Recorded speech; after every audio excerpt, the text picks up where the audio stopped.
Os diamantes fatídicos. Capítulo 4, parte B. As paisagens mentais resultam da ação de cada consciência. Livro 2º.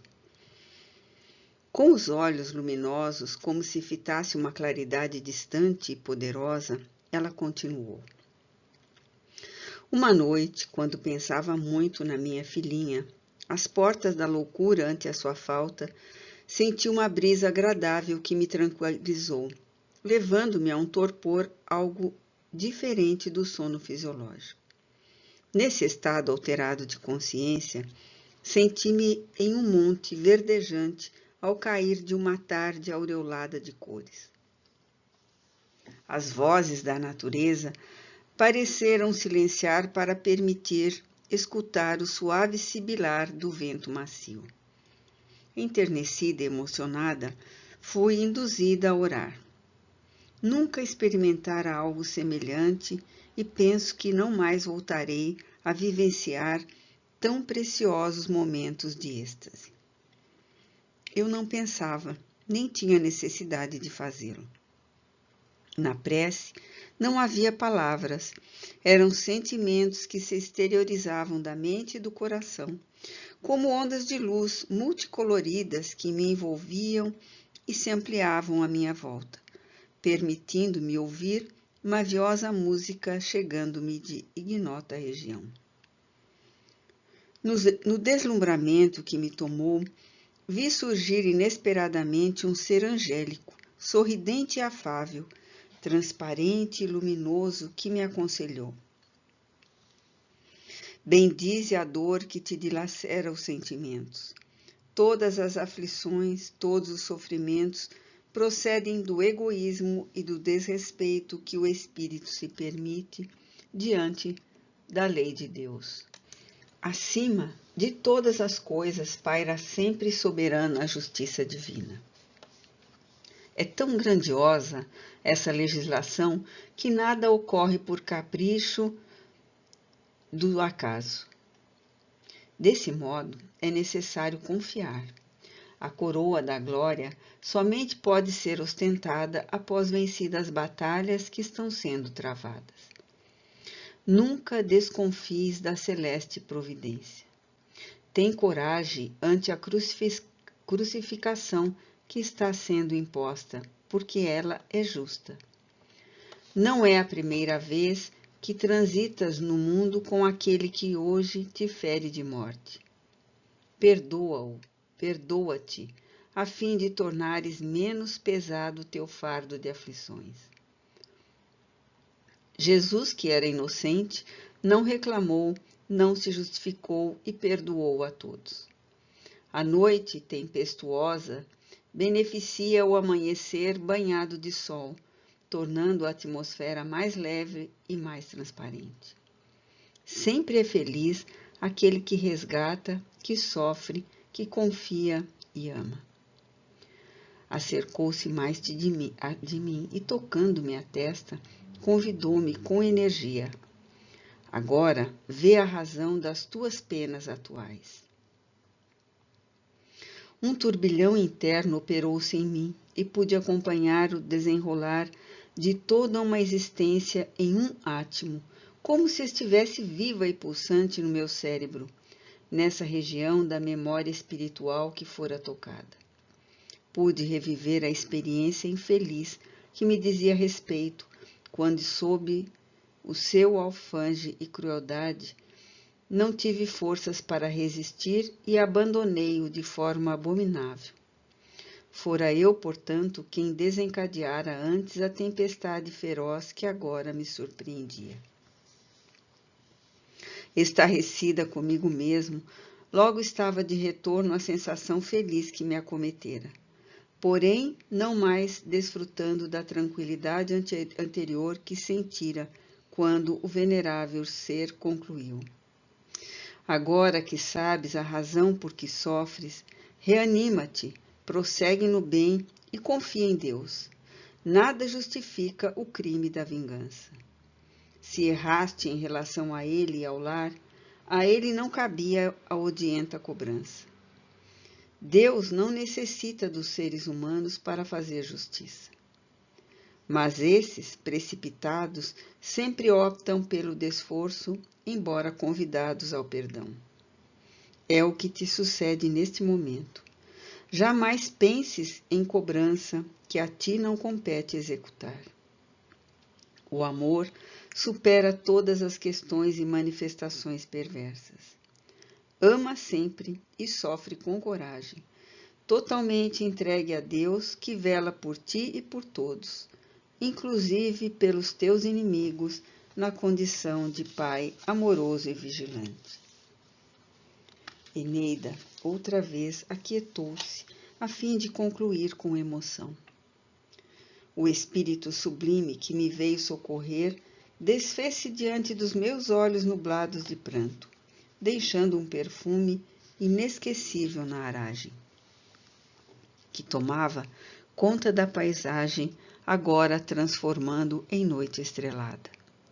Perdi a consciência e, ao acordar no dia imediato, narrei aos meus familiares o fenômeno espiritual de que fora objeto, a fim de que todos nos mantivéssemos em confiança, perdoando aqueles que, de uma ou de outra forma, transformaram-se em nossos atuais algozes, prometendo-nos não mais voltar ao tema, exceto quando convocado pela divindade. Aí está, em resumo, como a chave da reencarnação elucida o enigma da ocorrência grave que nos surpreendeu a todos da família. Consideramos o nosso perseguidor um psicopata infeliz que merece mais compaixão do que ressentimento. Sem um motivo lógico para justificar a angústia e as dores que esfacelam os sentimentos humanos, a revolta e o desespero desgovernam aqueles que experienciam estas aflições, por sentirem-se desamparados, contemplando a alegria dos outros e sofrendo essa terrível injustiça. Qualquer um de nós, quando convidado aos padecimentos, sejam de natureza orgânica pelas doenças, sejam de natureza emocional e mental pelos transtornos neuróticos e psicóticos, pela pobreza, pela solidão, pela crueldade que nos seja imposta, não dispondo de um suporte filosófico para compreender-lhes a necessidade, resvala na alucinação e tomba no suicídio, no homicídio ou em outro desalinho moral, por falta de apoio mental e espiritual para perseverar e retirar o melhor proveito da situação. A reencarnação, portanto, é a luz no fim do túnel, convidando à saída honrosa das sombras na direção do espaço aberto e claro da vida. Os ouvintes encontravam-se emocionados com a narração otimista e permeada de lições libertadoras para a consciência, demonstrando que ninguém foge da culpa nem de si mesmo, não se adentrando em detalhes a respeito do acontecimento inditoso do passado. Eneida evitou que alguns invigilantes se permitissem comentários inoportunos a respeito, caso fossem relatadas as ocorrências da existência anterior que desencadeara os desastres atuais. A experiência vivenciada em desdobramento parcial na esfera da imortalidade fora idêntica àquela que mais tarde seria oferecido pelo venerável Monsenhor ao truculento espanhol em Palma de Maiorca, após a louca agressão de Ramiro. Aquela era uma noite especial, porquanto a psicosfera reinante convidava a reflexões ricas de alegrias e a explosões de felicidade. Ainda os circunstantes não haviam saído do enlevo produzido pela jovem senhora, e o padre João Pedro solicitou permissão ao doutor Albuquerque para entretecer algumas considerações, caso não viesse a quebrar a harmonia reinante. Estimulado a prosseguir com a anuência do anfitrião e do grupo solícito, esclareceu. Todos aqui me conhecem pelo zelo quase apostólico que mantenho pela religião que professo e pela conduta que me imponho. Tenho procurado ser coerente com o sacerdócio que abracei desde a adolescência no seminário e mais tarde no relacionamento com as ovelhas que o Senhor me confiou para pastorear. A castidade e o celibato têm me acompanhado os pensamentos e as atitudes, a fim de permanecer digno do ministério abraçado. Apesar disso, no que se refere às diretrizes litúrgicas e dogmáticas da fé católica, confesso a presença na minha mente e nos meus sentimentos de conflitos e de insatisfações que me levaram a uma atitude dramática, ora concluída, a que me referirei logo mais. Sempre considerei Deus o Pai único, soberano e justo, onisciente, onipresente, todo-poderoso. Nutri-me dessa fé natural até alcançar o período da razão e da lógica, quando fui surpreendido por interrogações que não encontravam respostas convincentes nos postulados em que acreditava. Mais tarde, estudando a história do cristianismo, acompanhando os passos de Jesus, conforme as narrações evangélicas e a instituição católica, constatei a distância que medeia entre uma e outra informação, concluindo que existe o cristianismo do Cristo e dos seus apóstolos que o acompanharam e o cristianismo de Roma. Conforme as convenções imperiais e dominantes, muito distante daquela original. Muitas vezes me surpreendi na angústia de reflexões dessa natureza, considerando-me herege. Ouvindo as confissões honestas de muitos fiéis a respeito dos dramas que os assaltam, das dificuldades que mantêm conduta saudável e de fazer o melhor quando são conduzidos a praticar o pior, interrogava-me pelas razões que produziram indivíduos tão diferentes como somos todos. A unicidade da existência, que eu havia aceitado como real, não suporta a análise apresentada pelos paradoxos humanos que todos defrontamos. Porque nascem no mesmo lar gênios e imbecis? Porque são criados seres felizes e atormentados sem possibilidade de mudança de situação? Qual a razão pela qual uns sofrem desde o berço, enquanto outros são aquinhoados pela deusa fortuna com todas as alegrias e facilidades imagináveis? Por qual motivo existem raças malsinadas desde recuadas épocas da história, experimentando perseguições sistemáticas e impiedosas?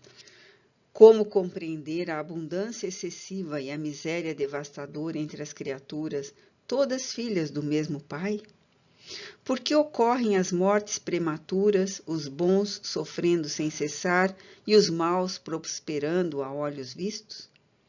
Enfim, mil interrogações que não podem ser elucidadas pela tese da denominada vida única, após a qual, mediante a morte, vem o julgamento, ou o sono, até o dia do juízo final, quando a terra devolverá todos aqueles que sepultou, e todos quantos foram consumidos pelas chamas, devorados pelas feras da selva, pelos peixes nas águas, nos afogamentos?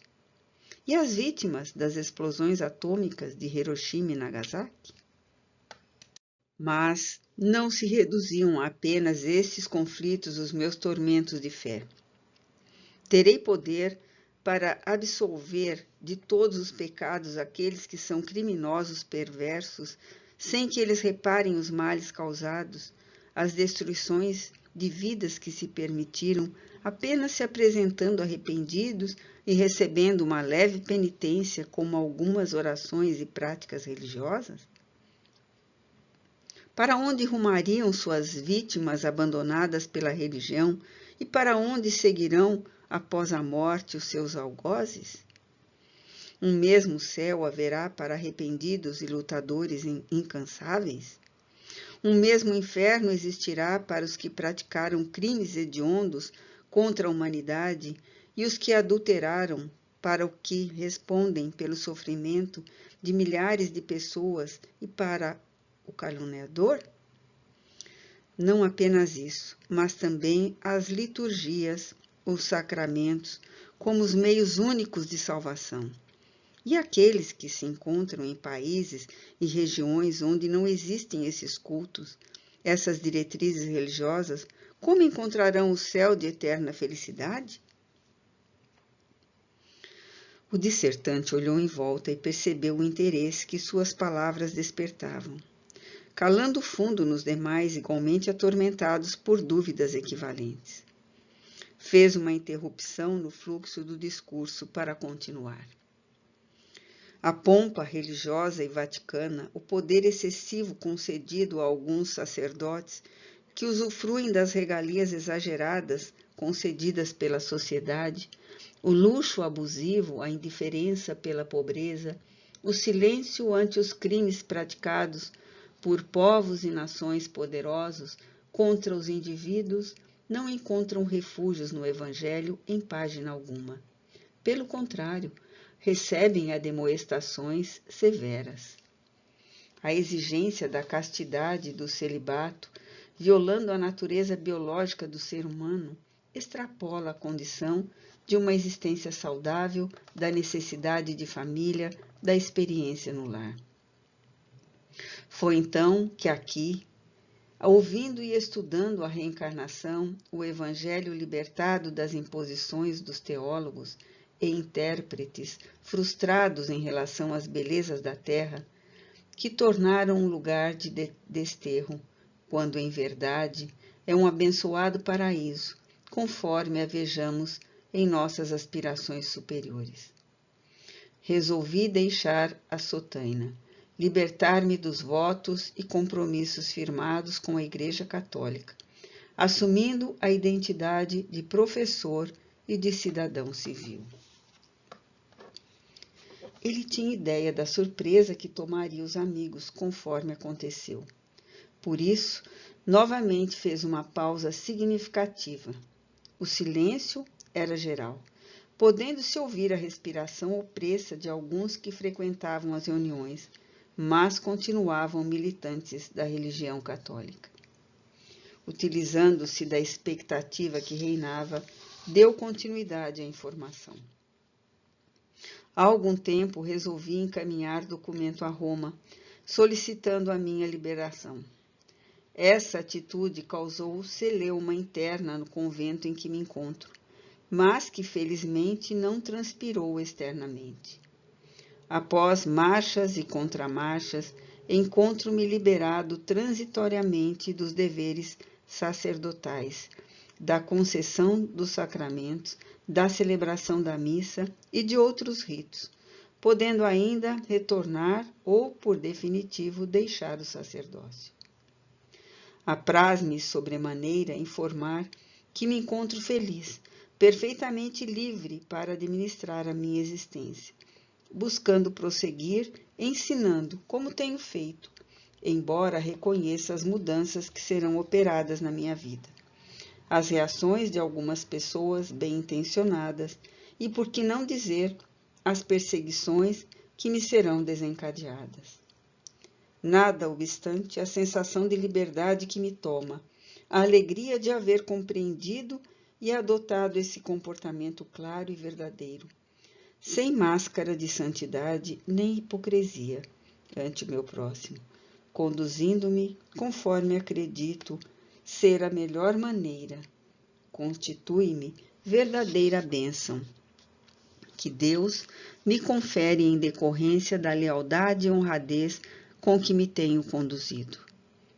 A partir, portanto, de hoje, não mais estarei vivendo no convento onde me hospedo, sendo um cidadão a mais na atormentada economia da sociedade, e espero contribuir para amenizar os seus conflitos e desmandos e seus problemas e dificuldades.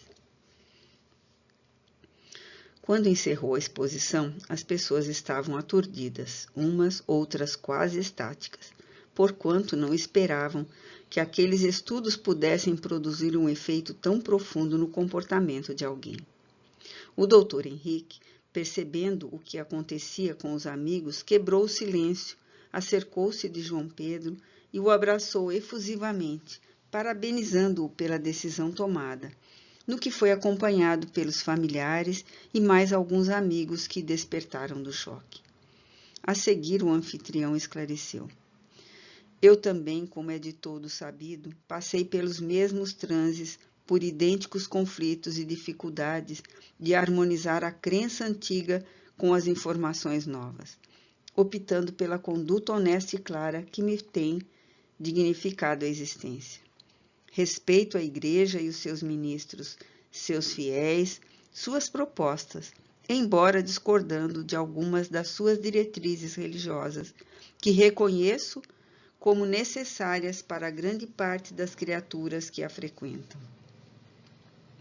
E dando mais ênfase às palavras, concluiu: Este será sempre o seu lar, dirigindo-se ao ex-padre João Pedro, cujas portas estão-lhe abertas de par em par, podendo agasalhá-lo com carinho e fraternidade em qualquer momento que se faça necessário.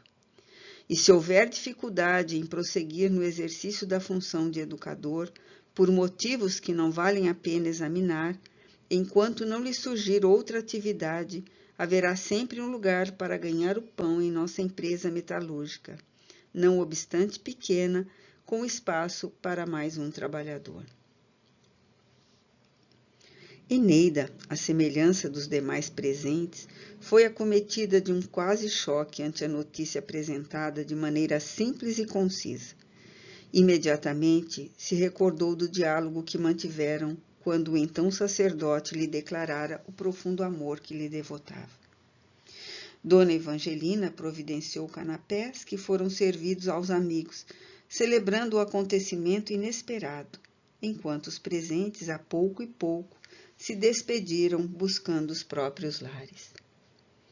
O impacto da informação foi muito forte para alguns amigos do ex-sacerdote, que não podiam compreender a necessidade da tomada daquela decisão, acreditando que ele poderia continuar o seu ofício religioso, adicionando as informações e conhecimentos novos ao patrimônio espiritual que conduzia. As pessoas pusilânimes sempre encontram fórmulas que lhe facultam manter a aparência de apoio com aquilo que não concordam, porque não têm a coragem de assumir a responsabilidade em relação ao que acreditam e lhes faz bem. Assim, não se sentem constrangidas as mudanças necessárias no comportamento, as lutas que defluem dessas alterações, permanecendo no convencional, embora distantes dele. O homem e a mulher de bem são coerentes no que pensam em relação ao que falam e ao que realizam. É essa conduta que os identifica na condição de probidade e de honradez.